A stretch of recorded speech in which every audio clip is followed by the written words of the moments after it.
Usapang totoo, walang preno. You under Vlogcaster, real talk lang, walang plastikan. Magandang araw mga ka-Wonder, welcome back sa ating YouTube channel, Wonder Vlogcaster po. Kamusta po kayong lahat? Reminder lang mga ka-Wonder, no? Kung kayo ay nasa paligid dyan ng Navotas, kasi dito sa amin sa Quezon City, malapit kami sa SM Fairview, no? Inaabot pa kami nung usok, no? Kaya payo lang, magtakip po kayo, mag-face mask kayo. Lalo na kung bukas yung mga bintana ng bahay nyo kasi pumapasok. If you will go out and look at the sky, makikita nyo po yung mga kapal ng usok na makikita mo talaga polluted siya ng usok. Dahil yung landfill dyan sa Navotas mga ka-Wonder ay nung isang araw pa nasusunog. At kahapon nga ang report is lumalala ito, nag-i-intensify. Of course, yung hangin na bumubuga dyan, kahit siguro pigilin nila yan. Siyempre may mga bagay na nag-flare up dyan, nagkakos ng fire ulit. Kaya mahirap siyang pigilan agad. At ang consequence niyan, of course, pag nalalanghap natin, hindi natin alam kung ano yung mga sinusunog doon. Kung may mga hazardous doon sa health natin, nalalanghap natin, mga ka-Wonder. Kaya, payo lang, paglalabas, magdala ng face mask, no? O kung may time kayo, pwede kayong pumunta sa mall. Para, sindin nyo yung aircon ng bahay, no? Para makondisyon yung air. No? Mas maganda kung nasa mall na para makapasyal na rin kayo. Well, mga ka-Wonder, before we start, hiling ko sana na subscribe nyo po ang ating YouTube channel. May subscribe button po dyan. Pindutin nyo yung subscribe. Lalabas po yung mga bell. Piliin nyo yung all pagka-click nyo ng bell. Marami pong salamat. Pag-usapan natin ito mga ka-Wonder, itong si Baste. Alam natin, pinag-uusapan na rin ito sa ibang mga content creators. Pero mga ka-Wonder, ang pag-uusapan natin dito ano bang pwedeng ikaso rito kay Max? Kay Baste, So, natatawag ko na ng Max kasi nga tinatawag siya ng makilala ko. At saka yung mga nakikita natin sa FB na kino-compare yung mukha niya rito kay Max Alvarado. At yun nga, simula nang siya po'y ginawang presidente ng PDP, siyempre proud yan.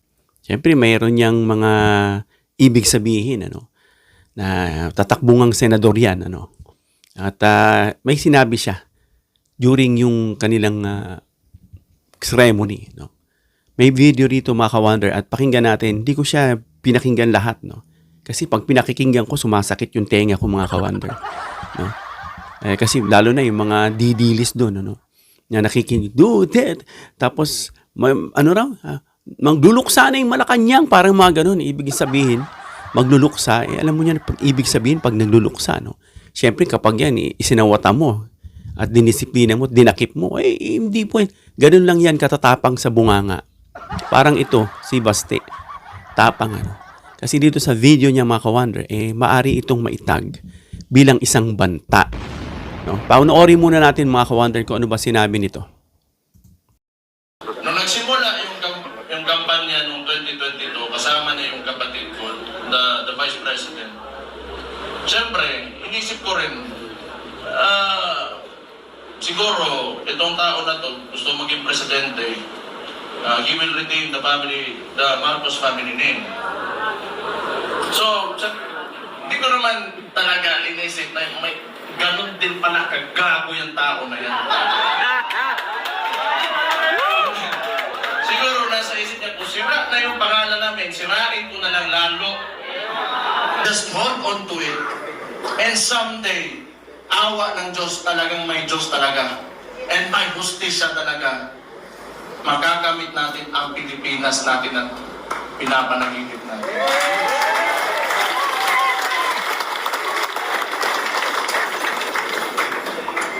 Isa, lahat ng politiko, kailangan bitawan natin yung mga pansarili nating gusto. We have to be selfless public servants. Unang-una yan sa lahat. Kung gusto natin talaga umangat itong bansa natin. Sabihin na natin, okay na yan. Siguro yung mga anak nyo maka-aral sa abroad, you can eat, in very nice restaurants. Tama na yan. It's okay. Isang ulo lang naman ang kailangan namin. Ang ulo ni Bongbong Marcos!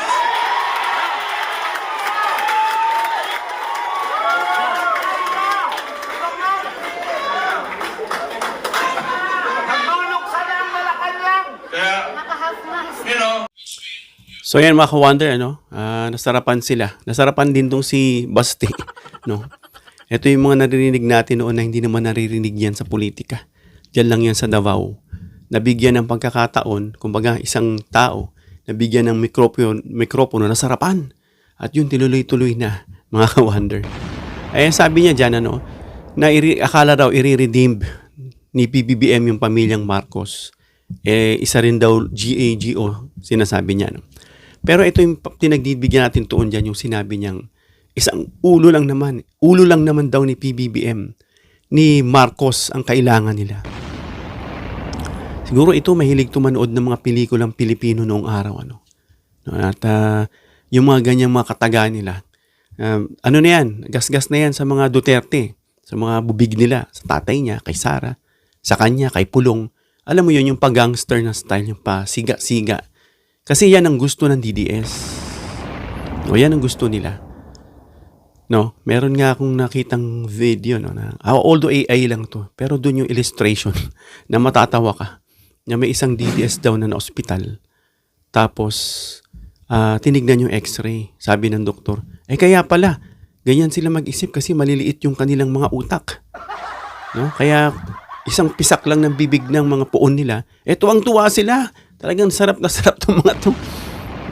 Yan yung mga naratibo nila, pananakot. Kaya kayo ba ng mga nasa posisyon, senador, congressman, na nag-aral, nagpakahirap dyan, tapos datakutin lang kayo para madala kayo sa takot at pabayaan nyo sila na maupo. Kumbaga, hayaan nyo kami. Purong pananakot. Itong si Paulo, no? May pananakot siya dyan na may pinatapatamaan siya, naka full battle. Kung magsalita, kala mo naman talagang matapang, no? Yun. Wag ka lang daw, wag kang, kipiyok, alam mo yung mga banta nila yung pag-gangster, no? Na talagang, kung yan ang hayaan nyo, mga ka-wonder, magiging gangster style ang Pilipinas.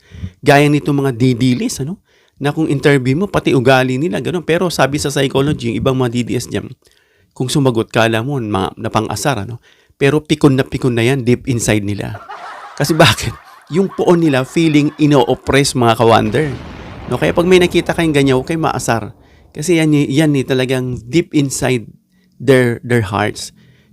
They're very hurting, mga ka-wonder. Alam na nila yan. No? Kaya doon lang sila babawi. Kaya alam nyo na rin naman kung bakit. Ngayon, yung sinabi yan ni Basti, may isa ritong video, mga ka-wonder. Panoorin din natin to. Ito isang DDS din to. Compare lang natin kung ano sa kanilang dalawa. Kasi yung itong kay Basti ay maaari siyang kasuhan. Ito dito sa aling taga DDS, pakinggan muna natin yung kanyang naratibo. Isang video lang to na nakuha natin kaya biyahe ni Kuya, na yun lang, taong yun, interview niya. Kasi medyo hindi ko nagustuhan, mga ka-wonder, yung sinabi niya. Pakinggan nyo. Vlog, kung okay lang. About current events po. Current events na. Ngayon sa government, kung okay lang. Opo. You want me to tell something? Sige po. Kung okay lang po. Ma'am, ito po yung question kasi natin. Ano ang hatol mo pagdating sa usapin ng impeachment niya? Guilty or not guilty? Not guilty. Bakit po not guilty? Obvious naman, no? Na pinagtutulungan siya ng government. That's all. Pero not guilty kasi Duterte talaga ako. So sa tingin niyo po, hindi niya na rin kailangang ipaliwanag pa yung confidential funds? Hindi na. Sino ba talaga ang corrupt? Marcos o siya? Ano bang ginagawa ni Marcos dito?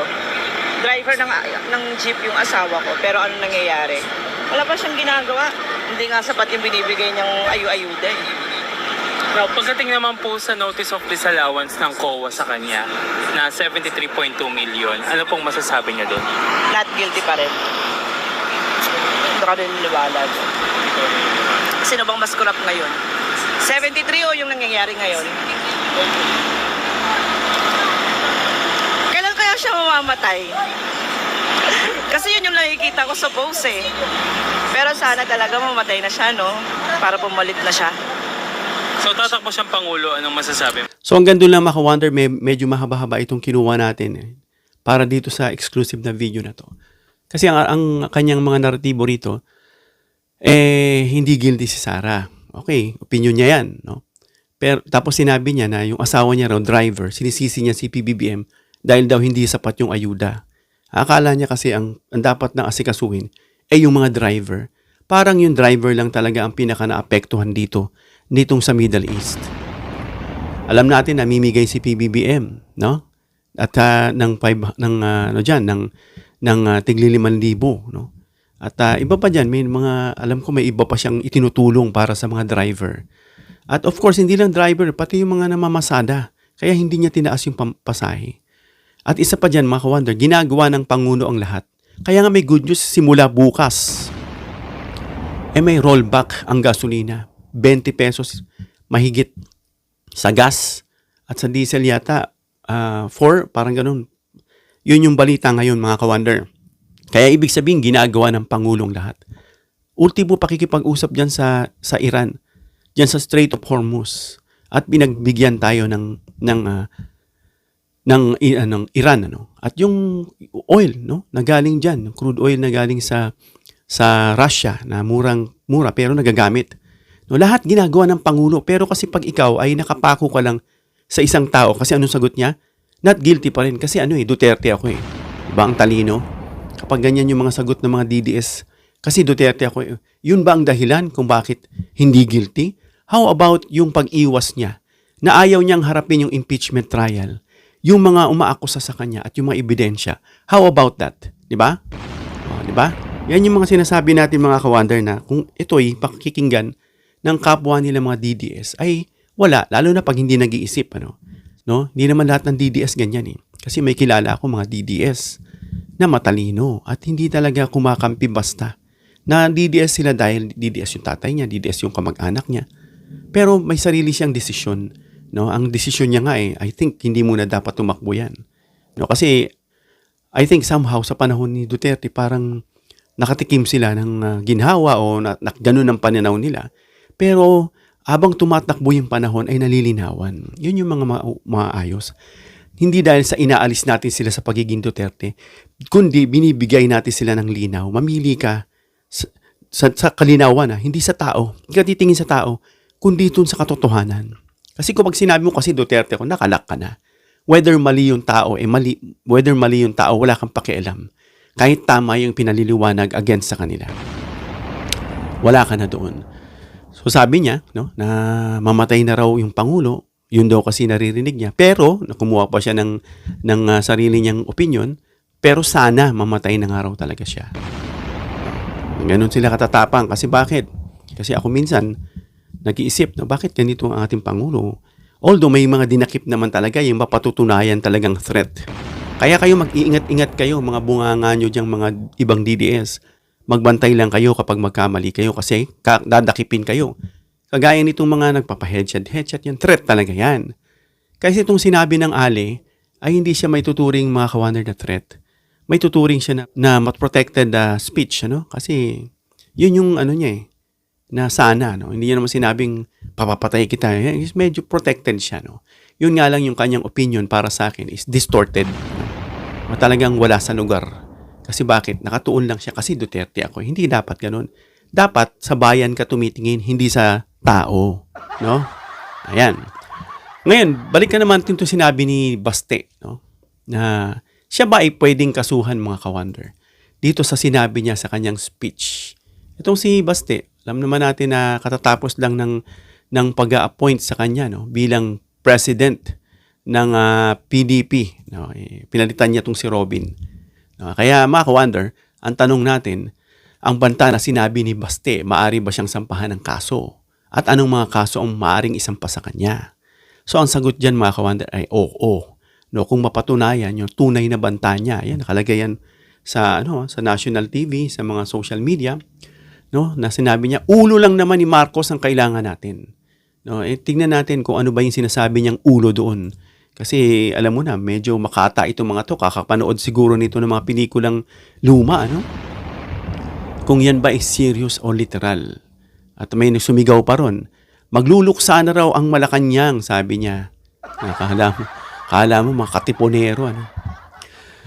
So, maari siyang sampahan ng kaso, mga ka-wonder. No? Itong si Baste, no? Pero depende nga yan sa ebidensya at konteksto at interpretasyon. Pwede siyang kasuhan dyan ng grave threat under ng Article 282 sa Revised Penal Code. At ano yung laman niyan? Ito yung pinakadirektang kaso kung may bantang pananakit o pagpatay.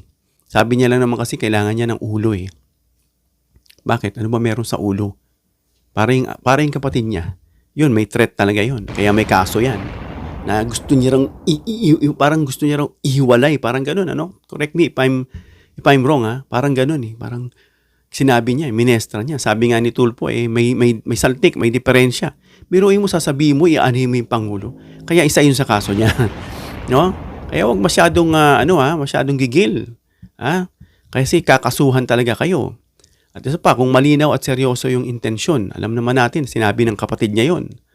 At may mga kumakalat-kalat dyan. Yung mga pananakot, yan ang style nila, pananakot. Kaya pag natakot itong mga nasa Kongreso, itong sa Senado, no? At yung taong bayan, syempre hindi natatakot dyan, nagagalit nga eh. I don't think natatakot ang Kongreso. No? Yung may ilan lang dyan, narinig tayo, no? Na medyo nagbabagong ihip ng hangin sa kanila. At aantayin naman natin itong sa Senado, mga ka-wonder. Sabi nga ni Attorney Falsis, nag-aantay nga yung People's Court, no? Na sila yung matapos man na yan, sabi ni Attorney Falsis, matapos man yang anuman desisyon dyan ng Korte Suprema, kung iyan man ay ibasura nila, no? May People's Court pa rin, no? May People's Court pa rin, at I think yan yung mga hahabol. Pag may mga nakitang pag-aabuso, may mga pailalim na desisyon, kung ano, yan ang hahabol, mga ka-wonder. At isa pa, mga ka-wonder, nakapagdulot ng takot at pangamba dun sa sinabi niya. Yun ay meron, no? Nakapagdulot yan ng takot at pangamba. Nasabihin mo ba namang, isa lang nang kailangan nating ulo ni Marcos. Bakit pwede mo namang sabihin si Bongbong Marcos? No? Yung managot siya, mga ganyan. Bakit ulo? Alam mo na, naratibo nila. Mahilig manakot. Matagal na raw yung ganyan, mga yan eh. Kung totoo man yan sinasabi niya, no, na talagang pananakot, basa nyo naman talaga, tatay niya pa lang. Dito kay Baste, kay Pulong, kay Sara, na puro pananakot. Ugali nila, takutin yung Pilipino. Kaya gustong-gusto nitong yung mga taong mga DDS na kadalasan, yung mga gusto na, pati nga, patong babae ito sa interview niya okay lang sa kanya yung parang pagkakasabi niya, parang okay lang yung EJK sa kanya no? Kasi daw, alam mo na, out of yung spirit na sinasabi na iniwan ng Duterte, mga ka-wonder, na nandiyan sa puso't isipan nitong mga DDS. At kinalulungkot ko pati mga nasa simbahan no? Tumatayo pa yan, nagpipreach pa yan. Pero ang laman ng utak, talagang paghihiganti, lalabas pa dyan minsan yung mga cursing word, no? Pero sabi ko nga sa inyo, mga kababayan, ka-wonder, huwag kayo titingin sa tao kasi yung mga tao, mahina yan, nagbabago. Kahit sabihin mo pang leader sa simbahan yan. Huwag kayong titingin dyan. Huwag yan. Sabi ng Bible, di ba? Looking unto Jesus as the author and finisher of your faith. Doon lang tayo titingin sa Diyos. Huwag kayong titingin kahit kaninong tao. No? At kung yung sinasabi niyang ulo ang kailangan at mapatunayang literal na pananakot, pwede itong pumasok naman dito doon sa sinasabing grave threat. No? At meron pa isa, yung light threats, Article 283. No? Kung ganun kabigat, o kung hindi naman ganun kabigat at hindi malinaw yung intensyon, maaari itong bumaba. No? Dito sa sinasabing hindi ganap na seryosong banta na mas mababang parusa kumpara sa grave threats. Kasi hindi niya masabi ng direkto kasi alam nyo na, hindi naman talaga matapang. Inciting to sedition, no? Inciting to sedition, Article 142. Kaya kung di nasabing hindi naman talaga matapang, dahil hinamon niya ni Waldy, yan si Baste, hindi rin sumipot. Sabi raw, sisiga-sigaan daw Hinamon ni Tory, hindi rin naman sumipot. O, di ba? Kasi nagbakasyon nga raw. Kung talagang matapang. Kasi iba yung tapang ng bibig at tapang ng dibdib. Magkaiba po yan. Lalo na kung mag-isa ka na lang. Natatandaan ko po nung ako po, kasi tayong mabait ni tayo palaaway. Meron po nag-threat sa atin. At nung nakita ko siya, pinuntahan ko siya. Kasi pag nakita niya raw ako, ganito raw gagawin niya sa akin. So kaya yung mga bully dyan, huwag kayong masyadong pakumpiyansa. No? Kasi may taong kakasa sa inyo. Kaya don't ask what you wish for kasi baka hindi nyo naman kaya. No? Kasi nung tinakot-takot ako nito, pinuntahan ko siya. Nung nakita ko siya sa bakery, pinuntahan ko siya. Kasi pag nakita niya ako, inaantay ko siya. Kung anong gagawin niya. Kasi naka-ready na ako Gigil na talaga ako that time.